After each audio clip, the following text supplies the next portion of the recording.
Digital रोज education के online platform पर आपका स्वागत है। देखिए, अपन राजस्थान के जो प्रमुख लोक देवता को जो चैप्टर या टॉपिक पिछली क्लास में स्टार्ट किए थे, आज अपनी दूसरी क्लास है। पिछली क्लास में जो बाबूजी की बात किए थे अपन, ठीक है। देखिए, आज अपन बात करेंगे रामदेव जी की और गोगा जी की, ठीक है। तो देखिए, पिछली क्लास में अपन बात की थी बाबूजी की, बाबूजी राठौड़ की, और इससे पहले एक कहावत की बात किए थे, बाबू हड़बू रामदेव मांग लिया मैं हाँ, पांचों पीर बदार जो गोगा जी जे हाँ। तो देखिए भाई, अपनी क्लासेस चलेगी लोक देवताओं की, तब एक कहावत डेली बोल दिया करूंगा, आप भी एक बार रिपीट कर लिया करो, याद हो जाएगी। तो पांचों जो ये पंचपीर है आपको याद रह जाएंगे, ठीक। बाबू हड़बू रामदेव मांग लिया मैं हाँ, पांचों पीर बदार जो गोगा जी जे हाँ। बाबूजी राठौड़ की अपन रिवीजन की बात करें, थोड़ी मुख्य मुख्य जो पॉइंट थे इनके। देखिए, बाबूजी राठौड़ का जो जन्म हुआ था कोल्लूमंड जोधपुर में हुआ था, ठीक है। और उनके जो पिताजी थे, ठीक है, वो धनदर जी थे, कमला दे इनकी माता जी थी, और फूलम दे या सुप्यार दे इनकी पत्नी थे।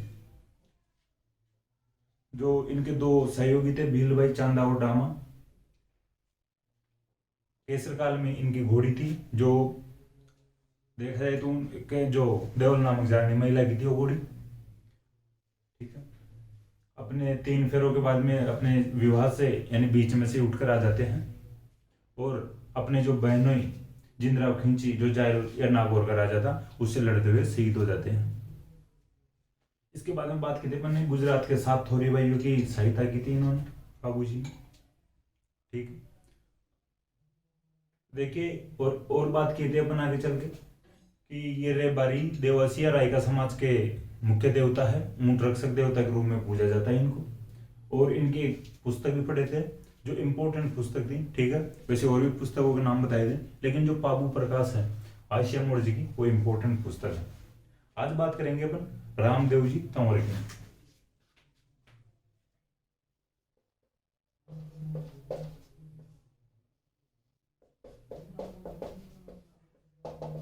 ठीक है। रामदेव जी तंवर, ठीक है। रामदेव जी तंवर की अगर जन्म की बात करें अपन, उंडुकास में बाड़मेर में हुआ था, ठीक है। उंडुकास में नामक एक स्थान है, तो बाड़मेर में इनका जन्म हुआ था।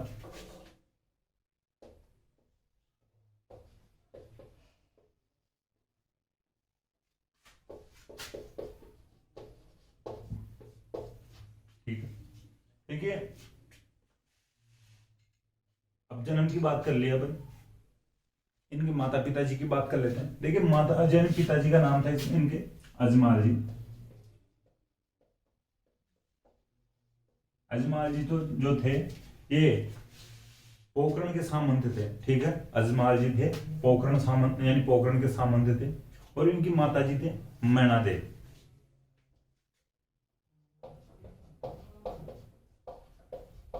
अजमाल जी पिताजी, माता जी मैना देव। देखिए, पत्नी की बात कर लेते हैं।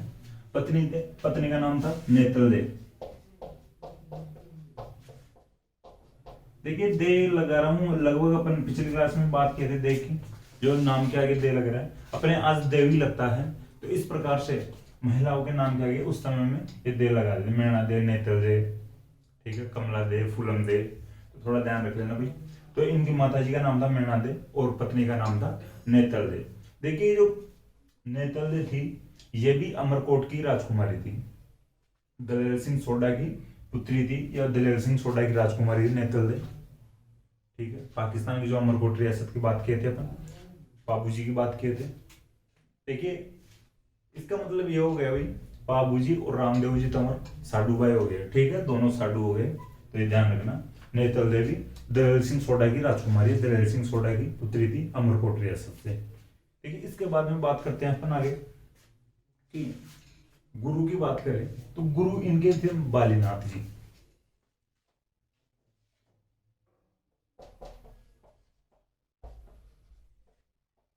ठीक है। जोधपुर में मसूरिया पहाड़ी है,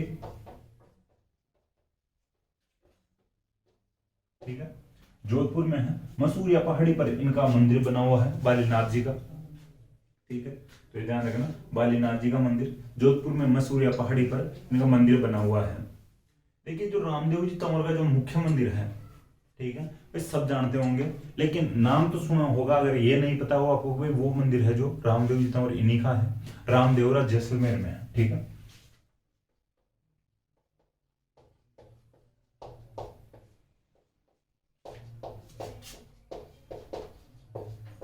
ठीक है, रामदेवरा जैसलमेर में इनका मंदिर है। देखिए इनके थोड़ा ये देख लेना, ब्रैकेट में रूणीचा लिख लेना। अब भाई जैसलमेर रूणीचा थोड़ा ठीक रहेगा, रूणीचा, रूणीचा में इनका मंदिर है। अब जो फैक्ट आते हैं इनके बारे में वो थोड़े इंपॉर्टेंट है एग्जाम की दृष्टि से। हालांकि वो अपनी जो स्थानीय भाषा में देखा जाए तो वो इतने इंपॉर्टेंट नहीं होते भी, लेकिन जो एग्जाम्स में यानी पूछ पूछ कर इनको हिट कर दिया गया है या प्रसिद्ध कर दिया गया है। देखिए इनके जो घोड़ा होता है, रामदेव जी का घोड़ा था, इसको लीलो कहा गया है। ठीक है, लीलो। देखिए थोड़ा मैं बताने की कोशिश करूं, भाई हर जगह पे हर घोड़े को लीलो ही कहा जाता है। ठीक है, एक दो फैक्ट हो रहे हैं उनके मैं साथ साथ बता दूंगा। इस प्रकार की जो बात है, लीलो, हर घोड़े को लीलो कहा जाता है।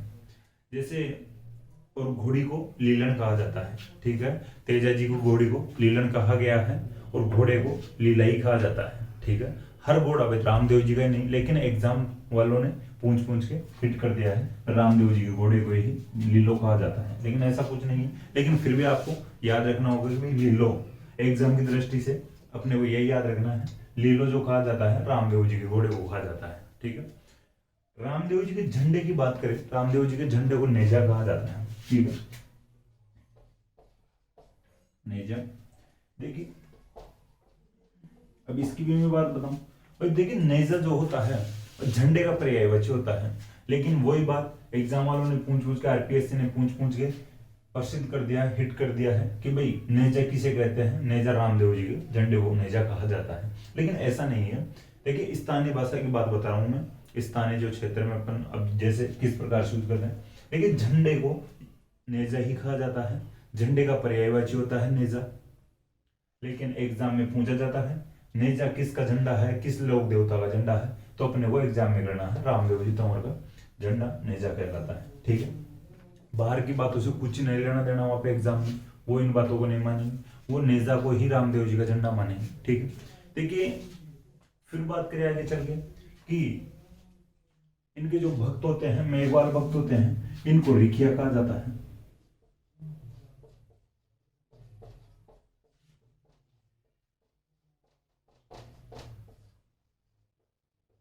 देखिए रिकिया की बात बताऊं, रिकिया का अर्थ होता है, शाब्दिक अर्थ होता है ऋषि या संत। ठीक है, तो हर कोई भी जो भगवान होगा, हर कोई देवता होगा, उसके जो भी संत या अनुयायी होंगे, जो ठीक है, जो पूजा करने वाले लोग होते हैं, जो ज्यादा मानते हैं, उसी मंदिर में रहते हैं, पुजारी वगैरह होते हैं, उनको संत कहेंगे अपन या साधु कहेंगे। ठीक है, तो रिकिया का शाब्दिक अर्थ होता है ऋषि या संत, तो रिकिया का मतलब ही ऋषि या संत होते हैं। तो भाई देखिए जो भक्त हो गए तो वो भक्त ही रिखिया कहलाएंगे, ऋषि या संत कहलाएंगे भक्त जो होंगे। लेकिन ऐसा पूछा जाता है एग्जाम में, रामदेव जी के मेघवाल भक्तों को क्या कहा जाता है, तो रिखिया कहा जाता है। ठीक है, रामदेव जी के एक धर्म बहन थी डायरी बाई मेघवाल, तो ये भी थोड़ा ध्यान रखना, हालांकि अपन आगे चल के बात करेंगे उनकी भी, तो वो मेघवाल जाति से थी। ठीक है, देखिए इसके बाद में एक और बात करें अपन जागरण की। रामदेव जी का जो जागरण होता है उसको जमो कहा जाता है। ठीक है,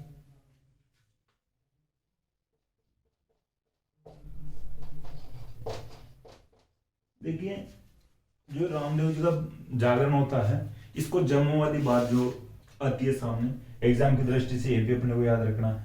लेकिन जो कोई क्षेत्र विशेष होता है, क्षेत्र विशेष में जागरण को जम्मू ही कहते हैं। अपने तो भाई सत्संग भी बोल देते हैं, जागरण भी बोल देते हैं ना, लेकिन कुछ जो क्षेत्र जो पश्चिमी राजस्थान है, मारवाड़ साइड है, उस साइड में रामदेव जी के जागरण को या किसी भी जो जागरण होता है, किसी भी देवता का जागरण होता है, सत्संग होता है, जो रात्रि जागरण होता है, ठीक है, उसको जमो ही कहते हैं।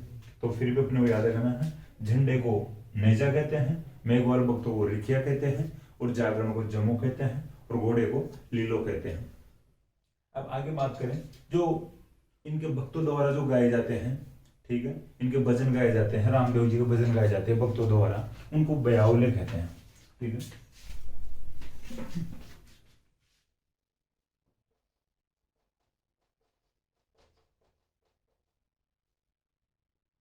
ठीक है।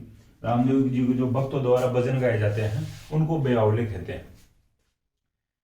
तो ये ध्यान रख लेना, ब्यावले किसे कहते हैं? रामदेव जी के भक्तों द्वारा जो भजन गाए जाते हैं उनको ब्यावले कहते हैं। देखिए, रामदेव जी को विष्णु का अवतार भी माना जाता है।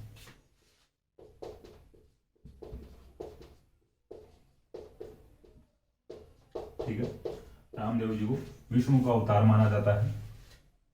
देखिए, छोटे छोटे फैक्ट होते हैं ना, वो थोड़े याद करना टफ हो जाता है। बहुत सी जगह पे अपन पढ़ेंगे बहुत से देवताओं के बारे में, उसका यानी अवतार कहा जाता है, ज्यादातर को विष्णु का अवतार कहा जाता है, या कृष्ण का अवतार भी अपन कुछ जगह पढ़ेंगे। ठीक है, भगवान कृष्ण का अवतार। तो ये थोड़े ध्यान रख लिया करो, रामदेव जी को भगवान विष्णु का अवतार माना जाता है। देखिए, रामदेव जी को पीरों का पीर भी कहा जाता है।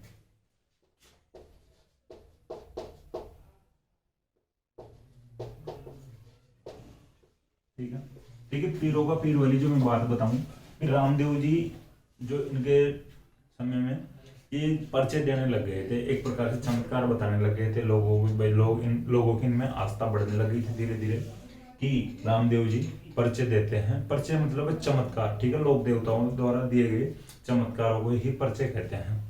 ठीक है, पर्चा लोग आप ब्रैकेट में या कोई साइड में बॉक्स बना के लिख लें, तो पर्चा लिख के,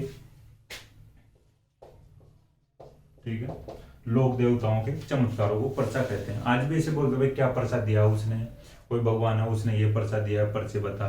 ठीक है, लोग स्थानीय जो लोग होते हैं पूजा वगैरह करवाते हैं, तो वहां पे भी ये होते भाई पर्चा दो आप, कोई हमारे ये फायदा करो। ठीक है, फायदा करने को ही पर्चा कहा जाता है। तो लोक देवताओं द्वारा जो चमत्कार दिखाए जाते हैं उनको ही पर्चा कहते हैं। तो पीरों के पीर की बात कर रहे थे अपन, जनता में उस साइड यानी उस टाइम ट्रेंडिंग में चल रहे थे रामदेव जी, भाई ये तो चमत्कार बता रहे हैं, पर्चे दे रहे हैं। तो एक कोई मुस्लिम संत आते हैं रामदेव जी के पास और बैठते हैं, बातचीत करते हैं। मुस्लिम संत थे जो रामदेव जी को कहते हैं कि आप तो पर्चे वर्चे दे रहे हो, आजकल लोगों को रास्ता बता रहे हो, अच्छे फायदे कर रहे हो लोगों के।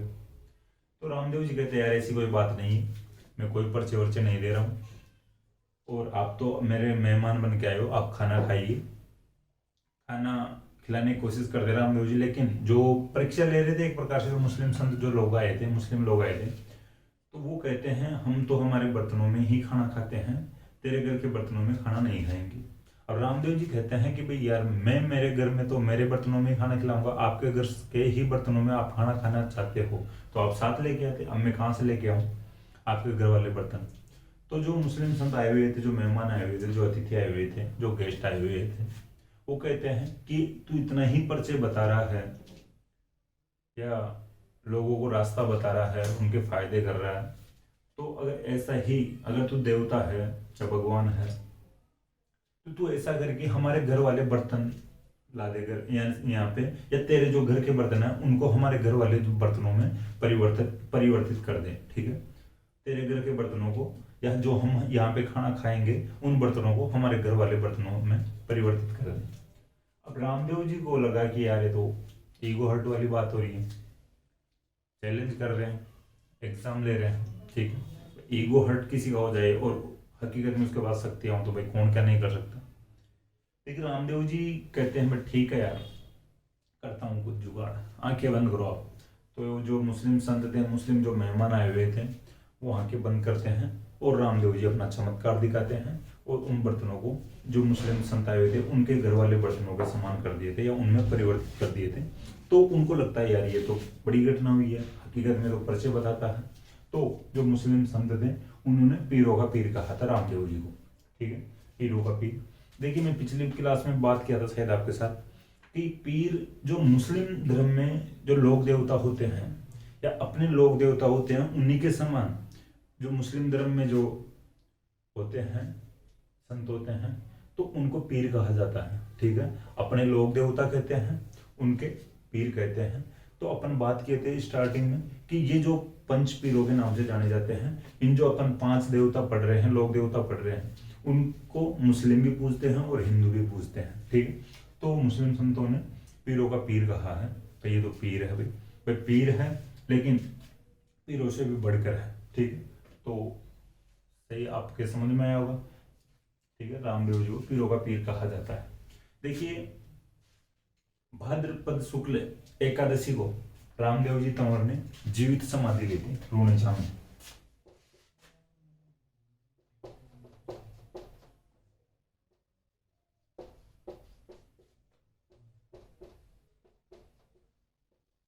ठीक है,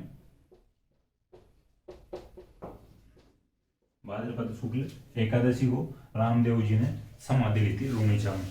ये लिख लेना, आप सेंटेंस लिख लेना। भाद्रपद शुक्ल एकादशी यानी भाद्रपद शुक्ल 11 को रामदेव जी ने यानी रूणेछाव में समाधि ली थी। देखिए, भाद्रपद शुक्ल दशमी को यानी इनसे एक दिन पहले, या इनकी जो तिथि थी एकादशी, इससे एक दिन पहले इनकी एक धर्म बहन थी जो मैं अभी बता रहा था पहले, डालीबाई मेघवाल, तो उन्होंने भी समाधि ली थी।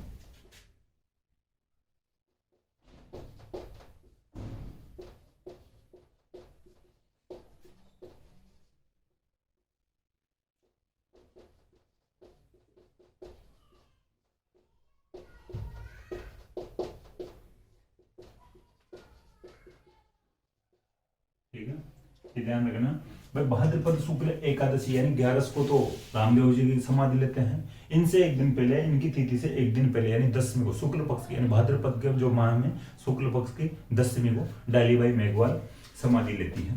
देखिए, जो डालीबाई मेघवाल थी, इनके धर्म बहन थे। ठीक है, रामदेव जी तंवर के धर्म बहन थे, तो ये भी समाधि ले लेते हैं। तो इन दोनों की समाधियों पर पूजा होती है रूणेछाव में।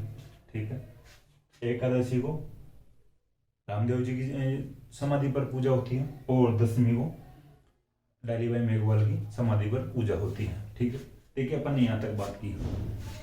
देखिए, अब आगे और बात करें तो रामदेव जी के जो पूजे जाते हैं भाई, किसकी पूजा होती है, इनके मंदिर में क्या पूजा जाता है। तो रामदेव जी जब समाधि ले रहे थे तो इससे पहले इनके पैरों का जो चित्र ले लिया गया था या पैर छपवा लिए गए थे किसी पे, तो फिर उनकी जो भाई अपने शिला होती है, जो प्लेट होती है, जो संगमरमर की या किसी जो, ठीक है, पत्थर की, तो उस पे इनके पैर छपवाए गए हैं और उनको वहां पे स्थापित करवाया गया है।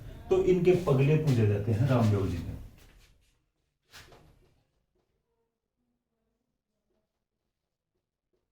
ठीक है, रामदेव जी का मंदिर में रामदेव जी के पगले पूजे जाते हैं।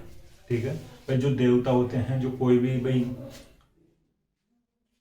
जो प्रसिद्ध लोग होते हैं भाई, उनको जो पूजनीय होते हैं, ठीक है, तो उनके पगले जो पैर होते हैं उनके चित्र ले लिए जाते हैं पहले ही, और उनको किसी भाई संगमरमर के जो अपनी इच्छा अनुसार जो किसी भी पत्थर पे छपवा लिया जाता है मूर्तिकारों के द्वारा, और उनको स्थापित करवाया जाता है और उनकी पूजा की जाती है। तो देखिए, ये ध्यान रखना कि रामदेव जी के मंदिर में रामदेव जी के पगले पूजे जाते हैं।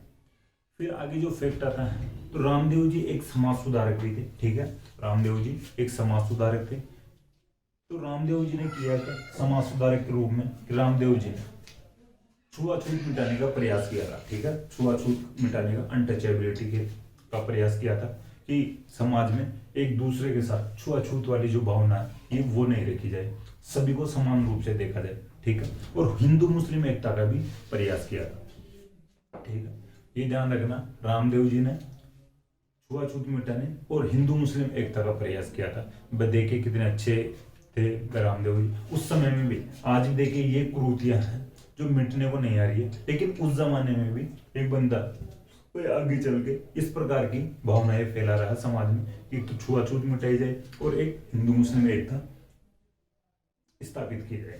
ठीक है, अपन यहाँ तक बात करते हैं और आगे बात करें तो रामदेव जी ने एक पुस्तक भी लिखी। ठीक है, रामदेव जी की पुस्तक का नाम है 24 बाणियां।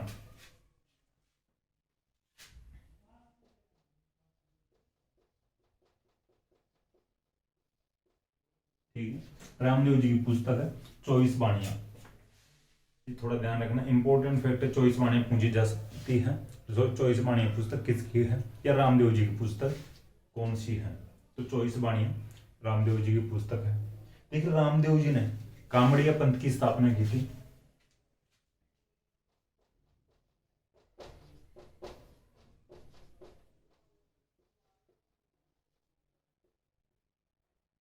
ठीक है, रामदेव जी ने कामड़िया पंथ की स्थापना की थी। देखिए कामड़िया पंथ की जो महिलाएं होती है, अपन वैसे आगे पढ़ेंगे जो नृत्य पढ़ेंगे उस समय, तो एक ये जो फैक्ट है जो मैं भी बता देता हूँ, जो कामड़िया पंथ की जो महिलाएं होती हैं, ठीक है, तो 13 ताली नृत्य करती है उस दौरान, यानी कामड़िया पंथ की महिलाओं द्वारा 13 ताली नृत्य किया जाता है, ठीक है। कामड़िया पंथ की महिलाएं 13 ताली नृत्य करती हैं रामदेव जी के जो मेले के दौरान, ठीक है, ये थोड़ा ध्यान रखना। रामदेव जी के मेले के दौरान कामड़िया पंथ की महिलाएं 13 ताली नृत्य करती हैं। क्वेश्चन बनेगा 13 ताली नृत्य किस पंथ से संबंधित है, तो कामड़िया पंथ से संबंधित है। कामड़िया पंथ की महिलाएं हैं जो 13 ताली नृत्य करती है। और आगे बात करेंगे अपन, नृत्य पढ़ेंगे उस समय। देखिए रामदेवरा में एक बावड़ी भी है, उसका नाम है परचा बावड़ी। यहाँ पे लिखता हूं,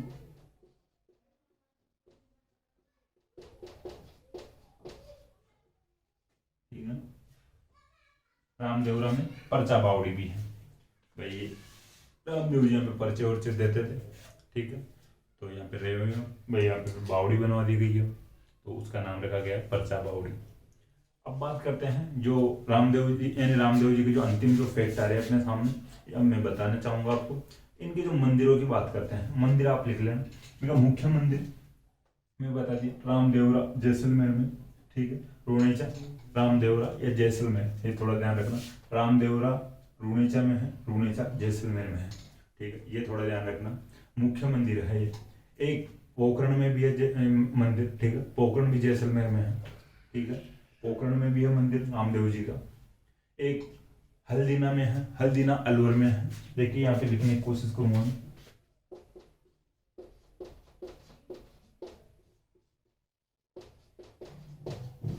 नहीं दिख रहा हो भाई, देखिए आप खुद लिख लेना। हल्दीना गांव अलवर में है एक मंदिर रामदेव जी का, और एक मंदिर है छोटा रामदेवरा गुजरात, ठीक है। तो जो मुख्य रामदेवरा जैसलमेर में है, रामदेवरा जैसलमेर में है, रामदेवरा की बात आते हैं जैसलमेर में आएगा, लेकिन उसके आगे जोड़ दिया जाए छोटा रामदेवरा, ठीक है, पर्टिकुलर पूछ लिया जाए, प्रॉपर पूछ लिया जाए कि छोटा रामदेवरा कहाँ पे है, तो छोटा रामदेवरा है गुजरात में, ठीक है। तो यहाँ तक अपन रामदेव जी तंवर की बात कर लिए हैं, कंप्लीट फैक्ट आ चुके हैं इस एक बोर्ड पे, ठीक है। जो दो मंदिरों के मैं नाम यहाँ पे नहीं लिखा हूँ, आप लिख लेना। एक तो पोखरण जैसलमेर में है मंदिर रामदेव जी का, और एक छोटा रामदेवरा गुजरात में है। यहाँ पे जगह दिख रही नहीं है, और मैं चाह रहा हूँ एक बार इसको रिपीट वैसे ही करवा दो, रिविजन करवा दो। देखिए बात करेंगे वापस उंडू काश्मीर बाड़मेर में इनका जन्म हुआ था रामदेव जी तंवर का, कि पिताजी का नाम था अजमाल, माता जी का नाम मैणा दे, पत्नी का नाम नेतल दे। दलेल सिंह सोडा की राजकुमारी थी, अमरकोट रियासत से, पाकिस्तान से, ठीक है। गुरु थे बालीनाथ जी, मसूरिया पहाड़ी पर इनका मंदिर है बालीनाथ जी का। नैजा कहते हैं इनके झंडे को, रिखिया कहते हैं मेघवाल भक्तों को, और जागरण को कहते हैं जम्मू, और भजनों को भयावले कहते हैं। ये थोड़ा ध्यान रखना। विष्णु का अवतार माने जाते हैं, पीरों का पीर कहा जाता है। भाद्रपद शुक्ल एकादशी को समाधि ली थी, भाद्रपद शुक्ल दशमी को यानी इनकी धर्म भाई डालीबाई मेघवाल ने समाधि ली थी, ठीक है। पगले पूजे जाते हैं मंदिर में। परचा बावड़ी रामदेवरा में स्थित है, हल्दीना अलवर में एक मंदिर है, पोखरण जैसलमेर में मंदिर है, छोटा रामदेवरा गुजरात में है, और जो मुख्य मंदिर रामदेवरा रूणेचा जैसलमेर में, ठीक है। तो ध्यान रखना। 24 वाणी इनकी पुस्तक है, और कामड़िया पंथ की स्थापना की थी। कामड़िया पंथ की महिलाओं द्वारा 13 ताली नृत्य किया जाता है मेले के द्वारा, ठीक है। ये अपन ने यहाँ तक बात कर ली है। देखिए और जो रामदेव जी के जो कोई फैक्ट मेरे सामने तो है नहीं, आपको कुछ पता लगे तो आप बता सकते हो, अपन बात कर सकते हैं अगली क्लास में, कमेंट बॉक्स में ऐड कर सकते हो आप, ठीक है। अब बात करते हैं आगे गोगा जी चौहान की, अगले जो लोक देवता की बात करते हैं, गोगा जी चौहान।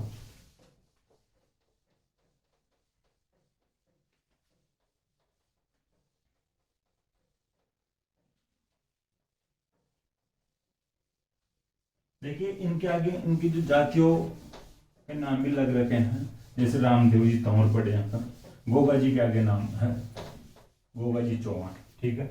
देखिए ये वही होते हैं भाई, मैं आपको शुरू से बता रहा हूँ भाई, जो ये जनसाधारण थे तो ये धीरे धीरे समाज सुधारक के रूप में प्रसिद्ध होते हैं, फिर इनको पूजना शुरू कर देते हैं लोग, तो ये कुछ पर्चे देते हैं, और फिर इनकी जो मृत्यु निधन के बाद में इनको पूजा जाता है, ठीक है। तो लोक देवताओं के रूप में प्रसिद्ध होते हैं।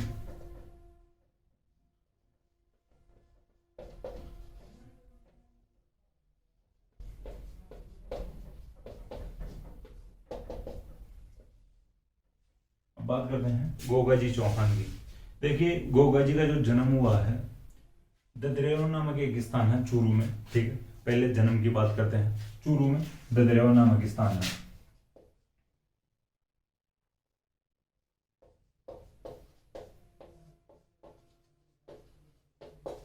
ठीक है। ददरेवा स्थान है चूरू में। तो गोगा जी चौहान का जन्म हुआ था चूरू में यानी ददरेवा में। देखिए इनके पिता थे जेवर सिंह, ठीक है। पिता थे इनके जेवर सिंह।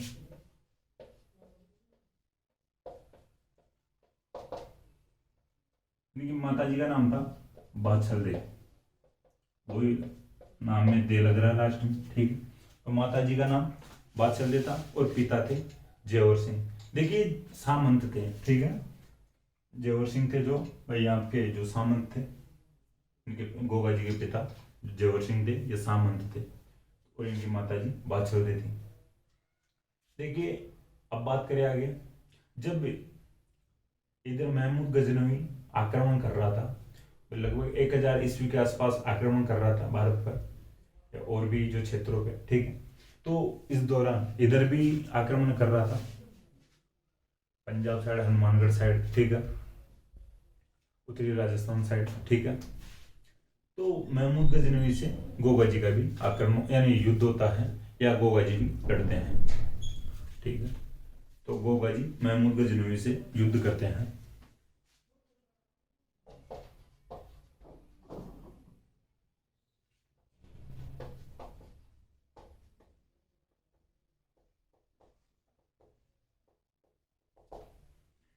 महमूद गजनवी से युद्ध करते हैं गोगा जी चौहान। 1000 ईस्वी के आसपास की बात है भाई, जो यहाँ युद्ध करते हैं गजनवी से। देखिए गजनवी ने गोगा जी को जाहिर पीर कहा था,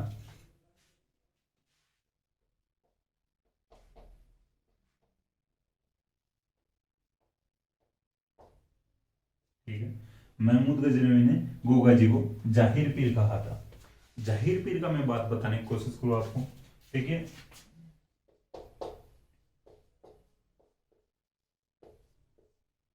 ठीक है।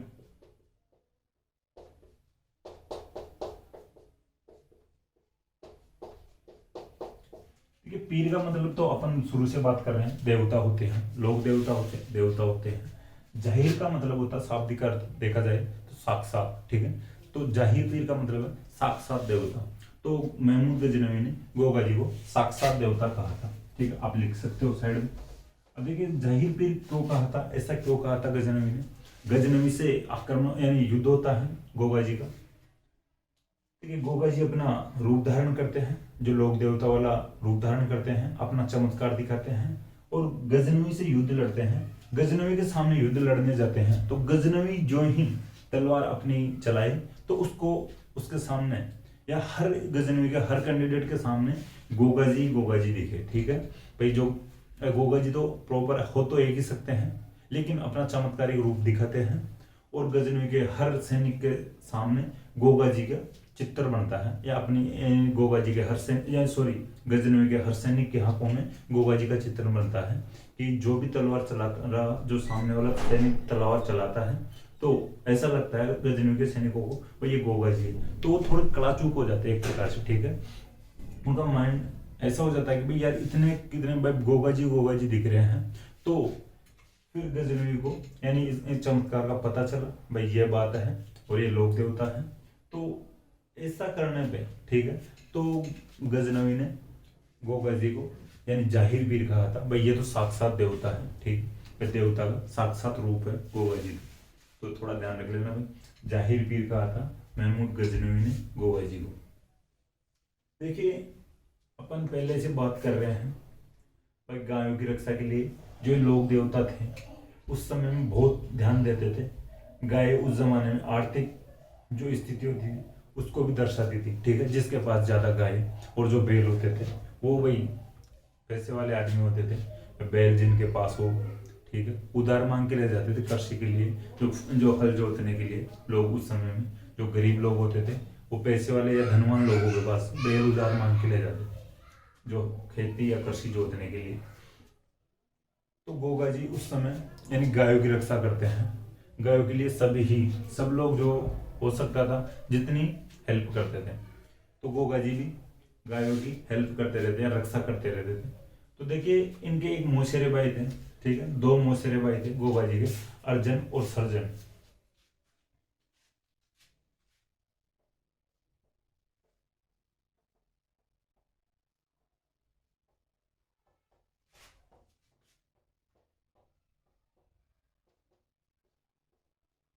देखिए पिछली क्लास में अपन पढ़े थे बाबू जी की, उनको गायों के लिए अपने यानी बहनोई जिंदराव खिंची के खिलाफ यानी युद्ध लड़ना पड़ा था। और ये गोगा जी गायों की रक्षा के लिए अपने मौसेरे भाइयों अर्जन व सर्जन के खिलाफ युद्ध लड़ते हैं और मारे जाते हैं, ठीक है, युद्ध लड़ते हुए मारे जाते हैं। देखिए भाई गायों के लिए अपने प्राण भी न्यौछावर कर देते थे। और अपन दो जो लोक देवता पड़े हैं वो तो अपने ही रिश्तेदारों के साथ युद्ध लड़ते हुए मारे गए हैं। तो देखिए उस समय में भी इस प्रकार की जो घटनाएं होती रहती थी। जैसे वो तो एक तो खुद बहनों ही था जिंदराव खिंची, और ये मौसेरे भाई अर्जन और सर्जन, तो इनके खिलाफ गायों की रक्षा करते हुए गोगा जी लड़ते हुए मारे जाते हैं, ठीक है, तो ये भी ध्यान रखना। अब बात करते हैं गोगा जी के मंदिरों की, मुख्य मंदिरों की बात करें। गोगा जी के मंदिरों की थोड़ी सी ध्यान रखने योग्य बात है। 3 मंदिर बताऊंगा, तीनों को किस प्रकार से याद रखना है और तीनों को ऐसा क्यों कहा जाता है, उनके जो नाम पड़े हैं तो ऐसा क्यों कहा जाता है, ठीक है। एक मंदिर है इनका शीर्ष मेडी, एक मंदिर कहलाता है शीर्ष मेडी, ठीक है। देखिए जो शीर्ष मेडी जो मंदिर कहलाता है, इसका नाम पड़ा है वो क्यों पड़ा है, ये जो शीर्ष मेडी वाला मंदिर है चूरू में है, ददरेवा जहां पर इनका जन्म हुआ था यहाँ पर है,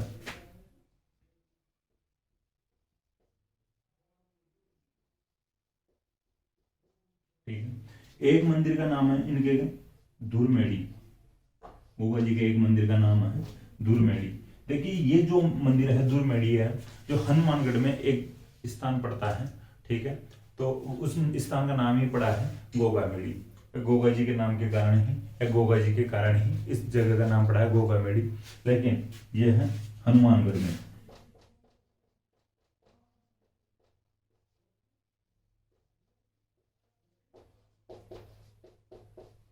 ठीक है, गोगा मेड़ी हनुमानगढ़ को भी सब जानते होंगे और ददरेवा चूरू को भी जानते होंगे। एक मंदिर और इनका एक छोटा मंदिर बना हुआ है, लेकिन देखिए मंदिर तो खूब हो सकते हैं राजस्थान में, ठीक है। ऐसा कहा जाता है गोगा जी के लिए, जहां जहां खेजड़ी वहां वहां गोगा, ठीक है भाई। हर एक खेजड़ी के पेड़ के नीचे राजस्थान में गोगा जी का मंदिर हो सकता है, ठीक है। यानी अपन अभी फैक्ट लिखवाएंगे, आप लिख लेना चाहिए तो भाई गोगा जी के जो मंदिर होते हैं खेजड़ी के पेड़ के नीचे होते हैं। देखिए राजस्थान में उस समय में खेजड़ी के पेड़ के अलावा था भी क्या, ठीक है। खेजड़ी राजस्थान का जो वृक्ष, जो मुख्य वृक्ष है, ठीक है, आप पढ़ते हो एग्जाम में आते हैं क्वेश्चन। तो खेजड़ी के नीचे राजस्थान का यानी गोगा जी के मंदिर बनाए जाते थे। ये फैक्ट लिख लेना, क्वेश्चन आएगा। अब भी मैं लिखवाने वाला था कि लेकिन बात आ गई तो मैं पहले बता देता हूँ कि गोगा जी के मंदिर खेजड़ी के वृक्ष के नीचे बनाए जाते हैं या बने हुए हैं मुख्यतः, ठीक है। क्वेश्चन आता है कि किस लोक देवता के मंदिर खेजड़ी के वृक्ष के नीचे बने हुए हैं या बनाए जाते हैं, तो लोक देवता गोगा जी के मंदिर खेजड़ी के वृक्ष के नीचे बनाए जाते हैं या बने हुए हैं, ठीक है। एक मंदिर है छोटा इनका वही गोगा जी की ओल्डी,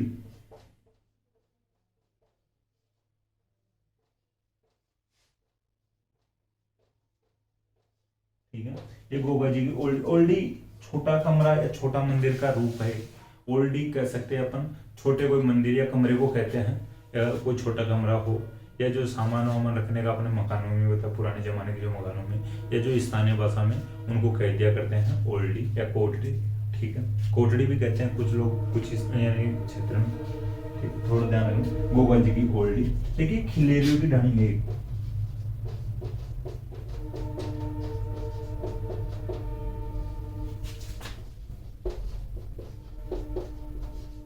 ठीक है। जालोर में अपन पढ़ते हैं सांचोर, ठीक है, सांचोर जालोर में है खिलेरियों की ढाणी।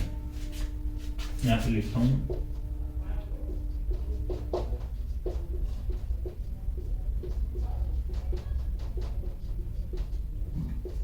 ठीक है, सांचोर जालोर में गोगा जी की ओल्डी है। खिलेरियों की ढाणी सांचोर जालोर में है, ठीक है। सांचोर में कोई खिलेरियों की ढाणी है, वहां पर गोगा जी की ओल्डी है, सांचोर जालोर में है। अब मैं बताऊं शीर्ष मेरी और धूल मेरी, देखिए अर्जुन और सर्जन के साथ में जब ये युद्ध करते हैं गायों की रक्षा के लिए, तब ऐसा माना जाता है या ऐसा कहा जाता है भाई जब युद्ध किया गया था तो गोगा जी लड़ रहे थे और गोगा जी लड़ते हुए यानी गोगा जी को काट दिया जाता है। ठीक है, तो इनका जो ऊपर वाला हिस्सा था यानी शीर्ष वाला जो हिस्सा था या सिर था, ठीक है, गर्दन से ऊपर वाला, ये तो ददरेवा चूरू में गिर गया था। ठीक है, ददरेवा चूरू में गिर जाता है या रह जाता है। ठीक है, ऊपर वाला जो हिस्सा था सिर या शीर्ष, तो इसको तो शीर्ष मेढ़ी कहा गया। ठीक है, सिर वाला जो हिस्सा गिरा था या जहां पर गिर गया था, तो सिर वाला हिस्सा तो जहां जन्म होता है जन्म वाले स्थान पे ही गिर जाता है। तो ये मंदिर तो शीर्ष मेढ़ी का जो मंदिर है ये तो जन्म वाले स्थान पे बनवा दिया जाता है, वहां पे बनवा देते हैं ददरेवा चूरू में शीर्ष मेढ़ी। ठीक है, और जो गर्दन से नीचे वाला हिस्सा था जिसको अपन धड़ बोल सकते हैं, ठीक है, धुर मेढ़ी के नाम से प्रसिद्ध होता है भाई, धड़ से धड़ धड़ होता होता दूर हो गया। तो ये जो नीचे वाला जो हिस्सा गिरा था ये जाके गोगा मेढ़ी हनुमानगढ़ में गिरा था, हनुमानगढ़ का जहाँ पे जो मंदिर है, तो फिर आगे चल के इसका नाम भी गोगा मेढ़ी हो गया। तो ध्यान रखना, जो शीर्ष या सिर गिरा था जहाँ पे ददरेवा चूरू में, तो वहाँ पे शीर्ष मेढ़ी का मंदिर, और धुर मेढ़ी जो मंदिर है गोगा मेढ़ी हनुमानगढ़ में, जो नीचे वाला और बाकी का शरीर जाके यहाँ पे गिरता है। ऐसी जो कहानियां हैं उनके अकॉर्डिंग इनका जो नाम है मंदिरों का मैं वो बता दिया हूँ आपको। और एक मंदिर है जो एक छोटा मंदिर है राजस्थान में ही, जालोर जिले की सांचौर में, खिलेरियों की डाणी है, यहाँ पे गोगा जी की ओल्डी है। अपन यहाँ तक बात कर लिया, और आगे बात करें गोगा जी की। गोगा जी का एक फैक्ट मैं बता दिया आपको, गोगा जी के जो मंदिर है खेजड़ी के वृक्ष के नीचे बनाए जाते हैं। गोगा जी को सर्प रक्षक देवता के रूप में पूजा जाता है।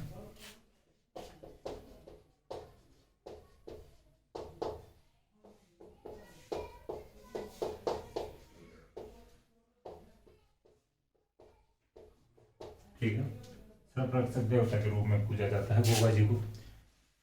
देखिए गोगा जी के मंदिर के लिए कहा जाता है कि गोगा जी का मंदिर है, ठीक है, जो शीर्ष मेढ़ी वाला जो मंदिर है गोगा मेढ़ी वाला, सॉरी धुर मेढ़ी वाला मंदिर है जो गोगा मेढ़ी हनुमानगढ़ में मंदिर है।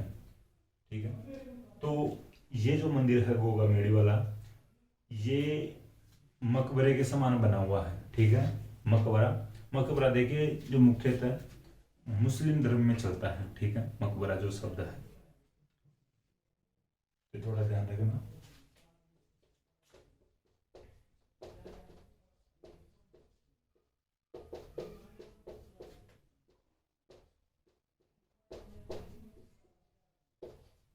ठीक है, गोगा मेढ़ी वाला जो मंदिर है ये मकबरे के समान बनाया हुआ है।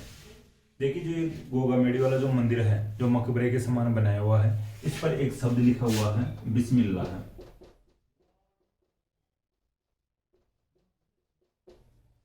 ठीक है, बिस्मिल्लाह शब्द लिखा हुआ है इस मंदिर पे, गोगा मेढ़ी वाले जो मंदिर में। तो देखिए अब कारीगरों ने लिख दिया होगा बिस्मिल्लाह जो शब्द है, कोई मुस्लिम कारीगर रहे होंगे। शाब्दिक अर्थ देखा जाए बिस्मिल्लाह का तो श्री गणेश होता है।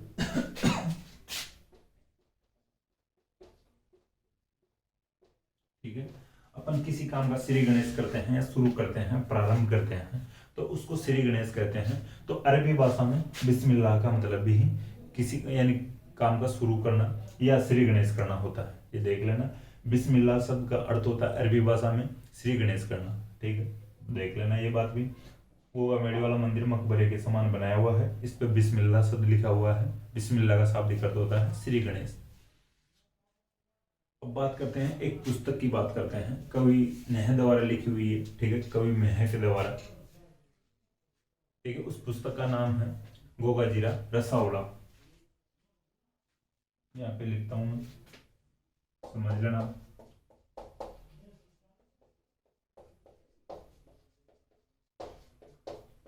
जो पुस्तक है गोगाजीरा रसावला कवि मेह द्वारा लिखी हुई है। ठीक है, थोड़ा देखिए यहाँ पे जो जगह का अभाव था भाई नीचे, तो मैं यहाँ पे ऊपर लिख दिया हूँ, थोड़ा समझने की कोशिश करना। गोगाजीरा रसावला जो पुस्तक है कवि मेह द्वारा लिखी हुई पुस्तक है। तो ये फैक्ट थे गोगाजी चौहान के। ठीक है, गोगाजी चौहान के जो फैक्ट थे इनकी भी अपन रिवीजन की बात करें तो एक बार मैं बताऊं। देखिए गोगाजी चौहान का जन्म हुआ था ददरेवा चूरू में, इनके पिताजी का नाम था जेवर सिंह, ठीक है। माता जी थे बाछल देते हैं। महमूद गजनवी से युद्ध करते हैं, ठीक है। महमूद गजनवी ने गोगा जी को जहर पीर कहा था या जहीर पीर कहा था, ठीक है। अपने मोसेरे भाइयों अर्जुन व सर्जन के खिलाफ गायों की रक्षा के लिए लड़ते हुए मारे गए थे या शहीद हो गए थे, ठीक है। तो ये ध्यान रखना। इनके जो मंदिर है इनकी मैं बात बता दिया। शीर्ष मेड़ी ददरेवा चूरू में है, धुर मेड़ी गोगा मेड़ी हनुमानगढ़ में है, और गोगा जी की ओल्डी जो खिलेरियों की ढाणी सांचौर जालोर में है, ठीक। सर्परक्षक देवता के रूप में पूजे जाते हैं गोगा जी। गोगा बेड़ी मंदिर जो मकबरे के सामान्य मकबरे नुमा बना हुआ है, इस पे एक शब्द लिखा हुआ है बिस्मिल्लाह है। बिस्मिल्लाह का शाब्दिक अर्थ होता है श्री गणेश, ठीक है। इसके बाद में अपन बात किए थे जो एक पुस्तक की गोगाजीरा रसावला जो कवि मेह के द्वारा लिखित पुस्तक है। यहाँ तक अपन बात कर लिए थे। खेजड़ी के वृक्ष के नीचे इनके मंदिर बनाए जाते हैं, और तो कोई फैक्ट है नहीं। तो यहाँ तक आपको बात समझ में आ गई होगी। अगली जो अपनी क्लास में जो पंचपीर है, जो प्रमुख लोक देवता है पंचपीरों के रूप में जाने जाते हैं, वो कंप्लीट हो जाएंगे। फिर जो अन्य और लोक देवता है उनकी भी अपन एक एक करके बात कर लेंगे, ठीक है। दोस्तों मुझे आशा है कि क्लास आपको पसंद आएगी। क्लास अगर आपको पसंद आए तो क्लास को लाइक करें, कमेंट करें और अपने दोस्तों के साथ शेयर करें। थैंक यू दोस्तों।